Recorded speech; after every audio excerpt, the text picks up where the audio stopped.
जैनाचार्यों की समृद्ध परंपरा में आचार्य इंद्रनंदी एक विशिष्ट नाम उल्लिखित है। उन्होंने श्रुतावतार की कथा लिखकर जो आचार्यों की परंपरा से हम अनभिज्ञ रह जाते, उससे उन्होंने परिचित कराया।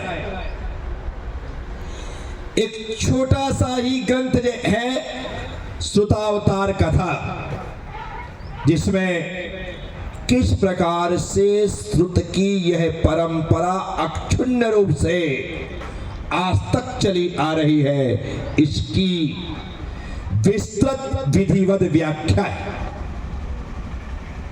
जब भोग भूमि का प्रसार रहता है, उस समय आर्य और आर्या नाम से ख्यात वे युगल सुख का उपभोग करते। लेकिन कर्म भूमि के प्रारंभ में तीर्थंकरों का जन्म होता है, जो धर्म तीर्थ को वृद्धिंगत करते हैं, उसे आगे बढ़ाते हैं। यह जिन शासन की विशेषता है कि हमारे यहां जैन धर्म का कोई संस्थापक नहीं है। सब जैन धर्म को समृद्ध करने वाले हैं, वृद्धिंगत करने वाले हैं, उसे आगे बढ़ाने वाले। जैन धर्म अनादि आनिधन धर्म है। यह अनादि से है और अनंत काल तक चलता रहेगा। कम ज्यादा होना अलग बात है, लेकिन ये कभी समाप्त नहीं होगा, सदा है और सदा तक रहेगा। ऐसा यह जिन शासन जयवंत हो। साथी, भगवान विष्णुदेव से लेकर भगवान चंद्र प्रभु तक यह प्रक्रिया या श्रृंखला लगातार चलती रही। लेकिन भगवान पुष्पदंत से लेकर भगवान शांतिनाथ के पहले तक बीच बीच में धर्म का, संघ का अभाव हुआ। भले वह पाव पल, आधा पल, पौन पल, एक पल इस समय के लिए विच्छेद को प्राप्त हुआ, लेकिन धर्म का विच्छेद भगवान शांतिनाथ के बाद से लेकर भगवान महावीर स्वामी तक यह धर्म संघ अखंड रूप से चलता रहा। भगवान महावीर स्वामी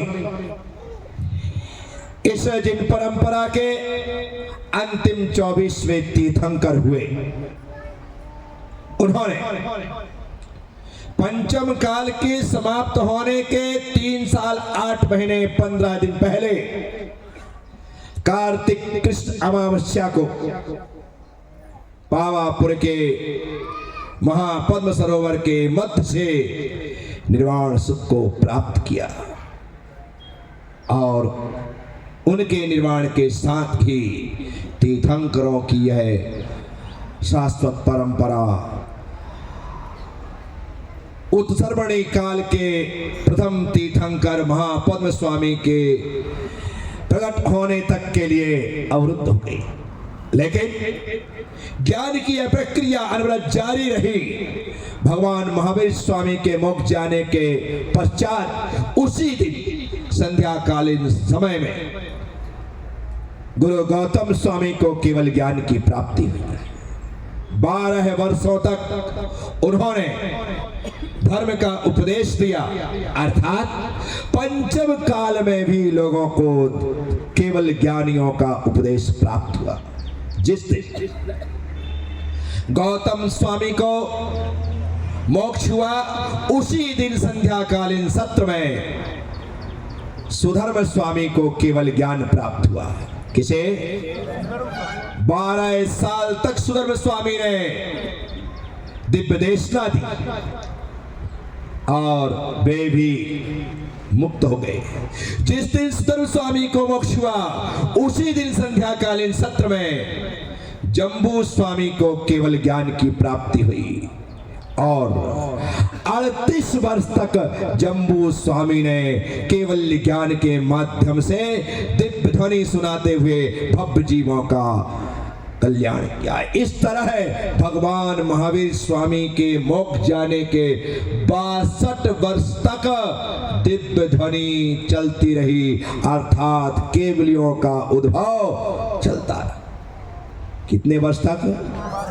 62 वर्ष तक। याद रखिएगा, आज का प्रवचन प्रत्येक श्रोता को याद हो जाना चाहिए। भगवान महावीर स्वामी के बाद गौतम स्वामी, सुधर्म स्वामी, जम्बू स्वामी ने मोक्ष प्राप्त किया, केवल ज्ञान मोक्ष प्राप्त किया। और 12 साल गौतम स्वामी, 12 साल सुधर्म स्वामी, 12 साल जम्बू स्वामी, 38 साल, कुल मिलाकर के 62 साल तक केवल ज्ञान की परंपरा चली। ठीक है, ठीक है ना? यह परंपरा चली। इसके बाद केवल ज्ञानियों का होना, कारण क्या है? कारण सिर्फ इतना ही है कि पंचम काल में जन्मे हुए जीव को पंचम काल में केवल ज्ञान नहीं हो सकता, लेकिन चतुर्थ काल में जन्मे हुए जीव को पंचम काल में केवल ज्ञान हो सकता है। तो जम्बू स्वामी तक ये सब चतुर्थ काल में जन्मे थे और पंचम काल में इन्होंने केवल ज्ञान प्राप्त किया। 62 साल का। इसके बाद विष्णु, बोलिए, विष्णु, नंदीमित्र, अपराजित, गोवर्धन और भद्रबाहु। कितने बोले नाम? विष्णु, नंदीमित्र, अपराजित, गोवर्धन और भद्रबाहु। ये 5 महान आचार्य द्वादशांग के ज्ञाता थे, अर्थात ये श्रुत केवली थे। क्या थे? क्या थे? केवली नहीं थे, श्रुत केवली थे। क्या थे? श्रुत ज्ञानावरण का परिपूर्ण क्षयोपम था, क्षय नहीं था। क्या था? क्षयोपम था। इसलिए संपूर्ण अंग का ज्ञान इन्हें प्राप्त था। ऐसे पंचश्रुत केवली विष्णु, नंदीमित्र, अपराजित, गोवर्धन और भद्रबाहु। कितने हो गए? 3 और 5 8। कितने हो गए? 3 केवली, 5 श्रुत केवली। ठीक है, आगे चलते। इन 5 श्रुत केवलियों का काल 100 वर्ष का था। कितना था? 100 वर्ष में 5 श्रुत केवली हुए और श्रुत केवलियों की श्रृंखला समाप्त हुई। इसके बाद श्रुत केवली द्वादशांग के पाठी होते हैं। किसके? अब उसके बाद 11 अंग और 10 पूर्व के पाठी 11 मुनि हुए। कितने हुए? 11 अंग, बोलो, और 10 पूर्व के पाठी 11 मुनि हुए। कितने मुनि हुए? 11 मुनि हुए। विशाख दत्त, नाम बोलो, प्रोष्ठिल, क्षत्रिय, जयसेन, नागसेन, सिद्धार्थ, धृतिसेन, विजयसेन, बुद्धिमान, गंगदेव और धर्मसेन। ये 11 मुनिराज 11 अंग और 10 पूर्व के पाठी थे। 11 अंग और 12वें अंग का नाम है दृष्टिवादांग। क्या नाम है? दृष्टिवादांग के 5 वेद हो जाते हैं। उसमें एक पूर्वगत होता है। पूर्वगत के 14 वेद होते हैं। पूर्वगत के 14 वेद होते हैं। उन 14 वेदों में 10 पूर्व के पाठी थे, 4 पूर्व के पाठी। तो इसलिए 11 अंग और 14 पूर्व कहा। क्या कहा? 11 अंग और 10 पूर्व कहा। क्या कहा? तो 11 मुनिराज उसके पाठी थे। इसके इसके बाद अब 10 पूर्व का ज्ञान भी समाप्त हो गया। सिर्फ 11 अंग के ज्ञाता जो 5 मुनिराज हुए नक्षत्र, ये जो 11 मुनिराज हुए उन्होंने 183 वर्ष, कितने वर्ष? 183 वर्ष तक उनका वह काल चलता रहा। उसके बाद नक्षत्र, बोलो, जयपाल, पांडु, द्रुमसेन और कंसाचार्य, ये 5 आचार्य हुए जो 11 अंक के ज्ञाता थे। 220 साल इनका काल रहा। कितना? 220 साल लंबी उम्र जीते हुए इन्होंने 11 अंक का उपदेश दिया। उसके बाद आचार अंग, सिर्फ 11 अंग में एक पहला आचार अंग के ज्ञाता जो 4 मुनि हुए, सुभद्र, बोलो, अभयभद्र, जयभद्र और लोहाचार्य, ये 4 आचार्य जो हुए सिर्फ एक अंग के ज्ञाता थे। किसके?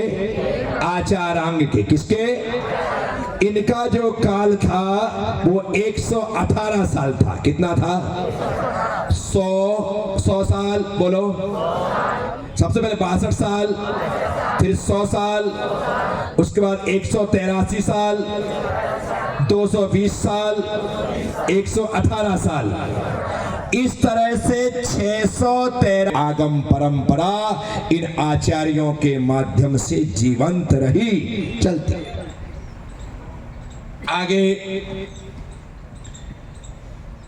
विनयधर, बोलो, श्रीदत्त, शिवदत्त, अरिहतदत्त, ये 4 मुनिराज हुए जो अंग और पूर्व ज्ञान के कुछ कुछ होता गया, समाप्त होता गया। इस समय उर्जयंत पर्वत की चंद्र गुफा में आचार्य धरसेन निवास करते थे, जो अग्रायणी पूर्व के अंतर्गत चतुर्थ महाकर्म प्राभत के ज्ञाता थे। किसके? इसको याद करो, अग्रायणी पूर्व के अंतर्गत चतुर्थ महाकर्म प्राभत, चतुर्थ महाकर्म प्राभत के ज्ञाता थे। के ज्ञाता थे कौन? आचार्य धरसेन स्वामी। इन्हें लगा कि अब मेरी आयु कम है। क्या लगा? क्या लगा? मेरी आयु कम है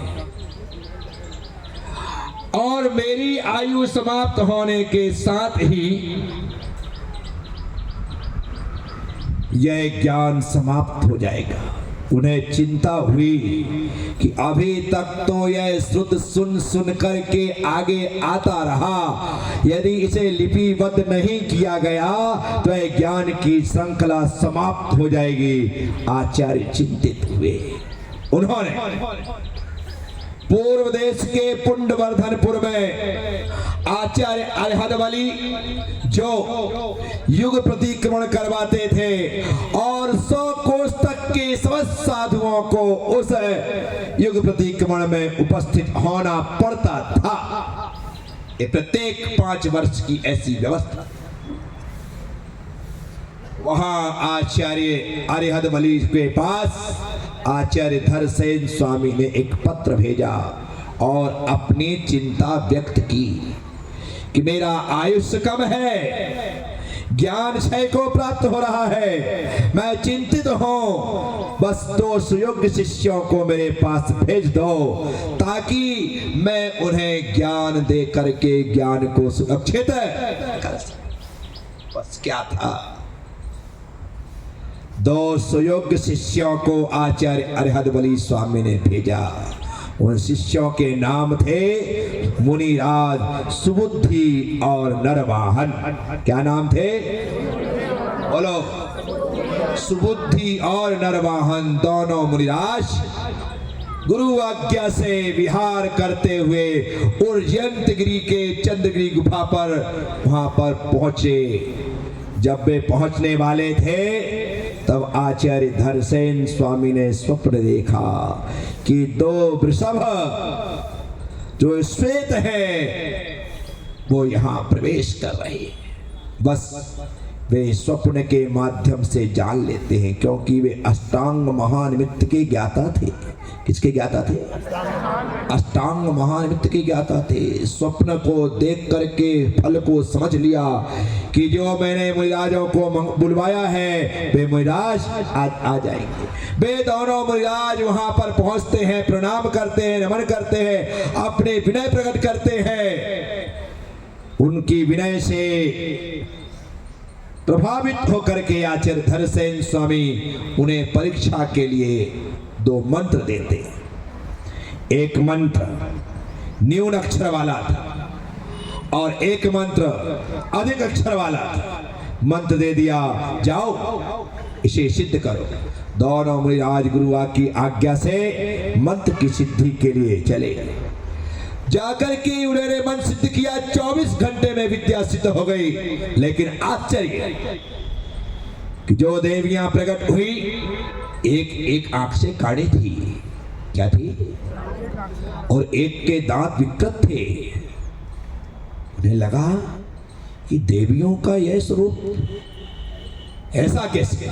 मंत्र देखा, ओ मंत्र में अशुद्धि है। जिनके मंत्र न्यून था उनकी एक आंख वाली देवी प्रकट हुई थी, उन्होंने मंत्र को पूर्ण किया। जिनके मंत्र अधिक था उन्होंने कम किया और मंत्र की फिर से आराधना की। 24 घंटे बाद फिर सिद्धि हुई और सर्वांग से सुंदर 2 देवियां प्रकट हुई। सिद्धि करने के बाद वे दोनों मुनिराज गुरु चरणों में पहुंचते हैं। गुरु ने कहा कि इतना वक्त लग गया। गुरुदेव उन्होंने सारी कहानी बता दी।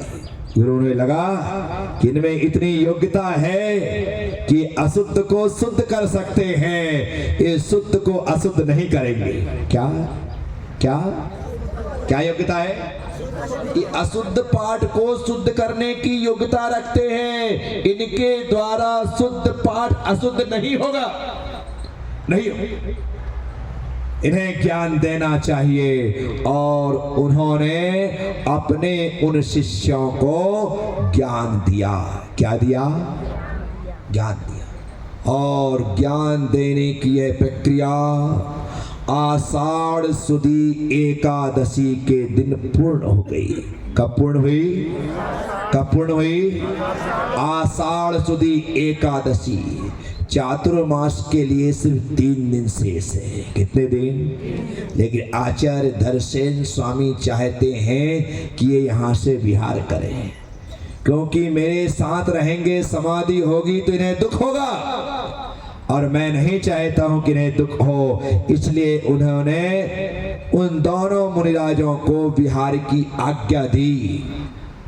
लेकिन विहार के पहले उन्होंने नाम भी दिए। क्या नाम दिए?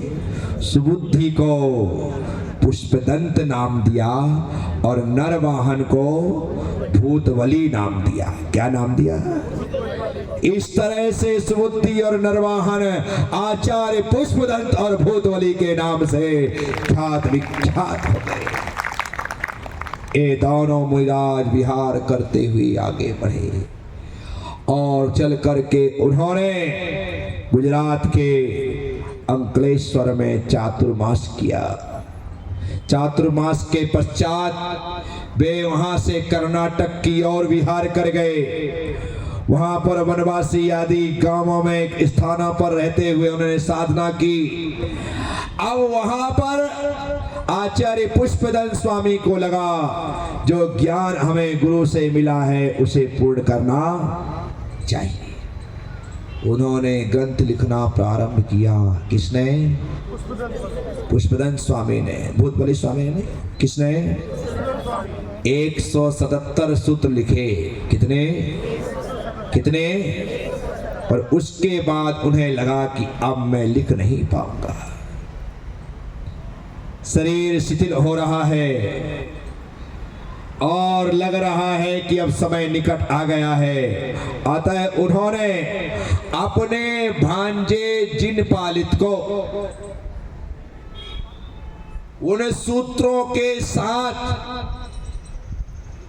भूतबली स्वामी के पास भेजा और कहा कि जाओ और जाकर के कहो, सारी बात का विवरण अच्छे से विस्तार के साथ बताओ और उनसे कहो कि इन ग्रंथ को पूर्ण करें। जिनपालित जब पहुंचे, भूतबली स्वामी से बात की और उन्होंने उस कार्य को पूर्ण करने की जिम्मेदारी ली, जिम्मेदारी दे दी और उन्होंने संपूर्ण सूत्रों का सृजन किया। जो सूत्र लिखे गए वे सूत्र 6 भागों में विभाजित हुए। कितने भागों में? 6 खंडों में। पहले खंड का नाम है जीव स्थान। बोलो बोलो। ये सतखंड आगम के 6 खंड, इनके नाम याद होने चाहिए। पहला स्थान जीव स्थान। दूसरे स्थान का नाम है खुद्दा बंध। बोलो खुद्दा बंध। इसको क्षुल्लक बंध भी कहते। क्या कहते? खुद्दा मतलब क्षुल्लक, खुद्दा मतलब क्षुल्लक बंध, या आप खुद्दा बंध। क्या नाम है? क्या नाम है? खुद्दा बंध। दूसरा तीसरे का नाम है बंध स्वामित्व। बोलो बोलो। पहला दूसरा तीसरा बंध स्वामित्व। तीसरा। चौथा है भाव वेदना। चौथा है बोलो बोलो। पांचवा है वर्गणा। पांचवा है और छठवें का नाम है महाबंध। क्या नाम है? महाबंध। जीव स्थान, खुद्दा बंध, बंध स्वामित्व, फिर भाव वेदना, फिर वर्गणा, फिर महाबंध। कितने? ये 6 नाम। ये सतखंडागम के सूत्र लिखे गए। कालांतर में हमारे आचार्यों ने इन सूत्रों पर टीकाएं लिखी। क्या लिखी? टीकाएं। आचार्य वीरसेन स्वामी, जिन्होंने 72,000 श्लोक प्रमाण, कितने? 72,000 श्लोक प्रमाण धवला टीका लिखी। कितने श्लोक हैं? एक बार फिर बोल लेना। 72,000 श्लोक प्रमाण धवला टीका लिखी। उसके बाद 20,000 श्लोक प्रमाण जय धवला टीका लिखी। क्या लिखी? और इसी के साथ उनकी समाधि, काम अधूरा रहा। उनके शिष्य जयसेन ने, उनके शिष्य अपने गुरु का कार्य पूरा करते हुए जय धवला के ही 40,000 श्लोक लिखे। कितने लिखे? और ये टीका को पूर्ण किया। इन टीका को, जो टीकाएं धवलत्रय के नाम से आज भी उपलब्ध हैं, जिनका नाम है धवल, बोलो जय धवल, महाधवल, बोलो धवला जी, जय धवला जी, महाधवला जी, बोलो। ये ग्रंथ है, आज भी उपलब्ध है। यही हमारे समय में एक महान आचार्य और थे जिनका नाम था गुण। कौन सा? कसाय पाहुड़। इस कसाय पाहुड़ ग्रंथ पर आचार्य नागहस्ती और आचार्य आर्यमक्षु ने टीका लिखा। अपने गुरु की टीका पर और विस्तार देते हुए आचार्य यतिवृषभ और उच्चारणाचार्य ने उसे और विस्तार दिया। इसके पश्चात पद्मनंदी, समंतभद, शुभनंदी, रविनंदी ने इन ग्रंथों को विस्तार पर विस्तार देते हुए ने लोग तो चले भी गए कि हो गया कार्यक्रम पूजा। हमें पढ़ने की बात तो दूर है, सुनने का भी समय नहीं है। ऐसी सुत की परंपरा अखंड रूप से हमारे आचार्यों तक चली आई और हमारे आचार्यों ने जिनागम को समृद्ध किया। वर्तमान में भी आचार्यगण अपनी बुद्धि और क्षयोपशम के अनुसार इन ग्रंथों को समझकर लिख रहे हैं या उनकी व्याख्या व्याख्यान के माध्यम से कर रहे हैं, सिर्फ इसलिए ताकि सामान्य लोगों को जिनवाणी समझ में आ सके। पहले प्राकृत भाषा में ग्रंथ लिखे जाते थे, आज हमें प्राकृत भाषा समझ में, प्राकृत भाषा प्रकृति की भाषा थी, पहले सबको समझ में आती थी, सब उसी भाषा का उपयोग करते थे। अब वह भाषा हमारी भाषा नहीं, धीरे से संस्कृत भाषा आई जो संस्कृति की भाषा है, लेकिन उस भाषा से भी हमारा रिश्ता खत्म हो गया। अब हमें वह भी समझ में, अब हम मातृभाषा हिंदी भाषा को धारण करने वाले बोलने वाले लोग हैं। इसी कारण से वर्तमान में हमारे साधुगण आचार्यगण हिंदी भाषा अर्थात हमारी भाषा में शास्त्रों को समझा रहे हैं, लिख रहे हैं, छपवा रहे हैं, ताकि हम जैसे लोगों का आने वाले समय में हो सकता है इंग्लिश भाषा मुक्त हो जाए। क्या हो जाए? कौन सी? क्योंकि आज हमारे बच्चों से कहो 69 तो वे 70 बार यहां वहां देखते हैं कि 69 क्या है, 36 उन्हें समझ में। तो आने वाले समय में हो सकता है कि साधु संत, जब तुम्हारे बच्चे अंग्रेजी पढ़ करके साधु संत बनेंगे तो फिर वो अंग्रेजी में ही उपदेश प्रारंभ कर देंगे, हो सकता है। इसलिए तो वर्तमान में कहा जा रहा है कि हिंदी पढ़ो, हिंदी पढ़ाओ, अपनी मातृभाषा पर गर्व करो, इसलिए कहा जा रहा है। हिंदी मीडियम से ही ज्ञान होना चाहिए, इंग्लिश मीडियम से ज्ञान। लेकिन हमें लगता है हमारे बच्चे को यदि बाहर जाना है, फॉरेन जाना है, तो इंग्लिश के बिना तो कुछ नहीं हो सकता है, तो हम इंग्लिश पढ़ा रहे हैं, इंग्लिश माध्यम से पढ़ा रहे हैं। लेकिन चिंतित हैं हमारे आचार्यगण, यदि ऐसा चलता रहा तो आने वाले समय में उपदेश भी फिर इंग्लिश में ही होंगे, क्योंकि बच्चे इंग्लिश को ही समझ रहे होंगे। तो साथियों, भाषा कोई भी हो, लेकिन ज्ञान, सम्यक ज्ञान हमारे तक पहुंचना चाहिए, यह महत्व की बात है। तो आज शुद्ध पंचमी के अवसर पर आप हम सब लोग यहाँ उपस्थित हुए। मैं आप सबसे कहता हूँ, जिनवाणी की पूजा, जिनवाणी की पूजा पूजा नहीं है, जिनवाणी को पढ़ना जिनवाणी की पूजा है। क्या? जिनवाणी की पूजा पूजा नहीं है, जिनवाणी को पढ़ना जिनवाणी की पूजा है। जिनवाणी की वंदना वंदना नहीं है, जिनवाणी की वाचना जिनवाणी की वंदना है। हम इन्हें बाँचेंगे नहीं तो कुछ भी नहीं होगा। इसलिए मैं लोगों से कहता हूँ, ग्रंथ खोलो। क्या कहता हूँ?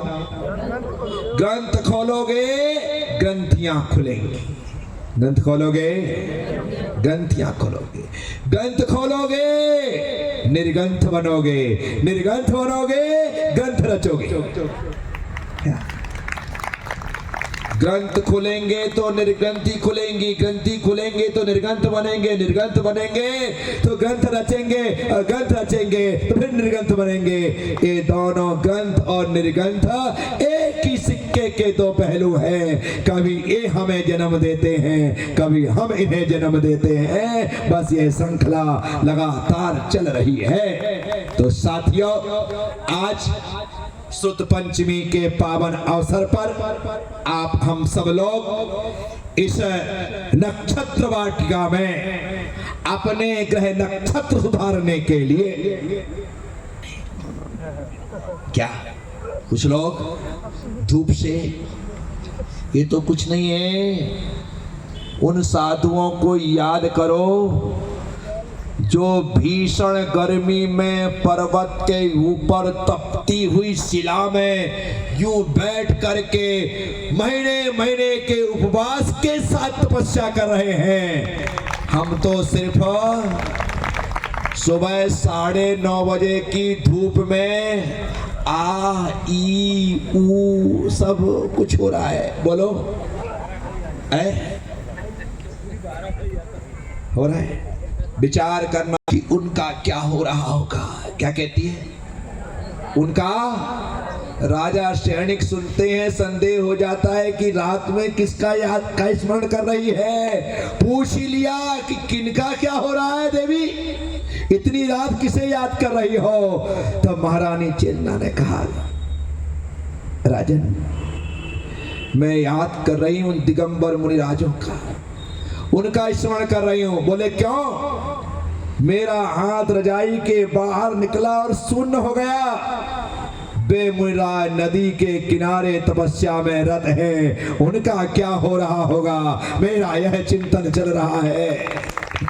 मैं तो महल में हूँ, कक्ष में हूँ, रजाई में हूँ और हाथ शून्य हो रहा है, तो विचार करती हूँ कि उनका क्या हो रहा होगा। जब भी जीवन में कष्ट आए ना, तो यही सोचना वो कैसे सहन करते होंगे। क्या सहन करना? अभी महाराजों के धूप में सामायिक करते हुए वीडियो आते हैं, फोटो आते हैं, आप देखते हो और वायरल करते हो, फॉरवर्ड करते हो। फॉरवर्ड मत करो, अपितु सोचो कि जब वे इतना कठिन तप कर सकते हैं तो हम भी तो थोड़ी देर इस तपस्या में लीन हो सकते हैं। ऐसा सोच करके हमें इन सब कष्टों को सहन करना चाहिए। तो सुत पंचमी का यह दिन माँ जिनवाणी की आराधना का दिन, आप हम सब लोग यहाँ उपस्थित हुए। मेरी बड़ी इच्छा थी कि ऐसे स्थान पर यह उत्सव मनाया जाए और हमने मना लिया।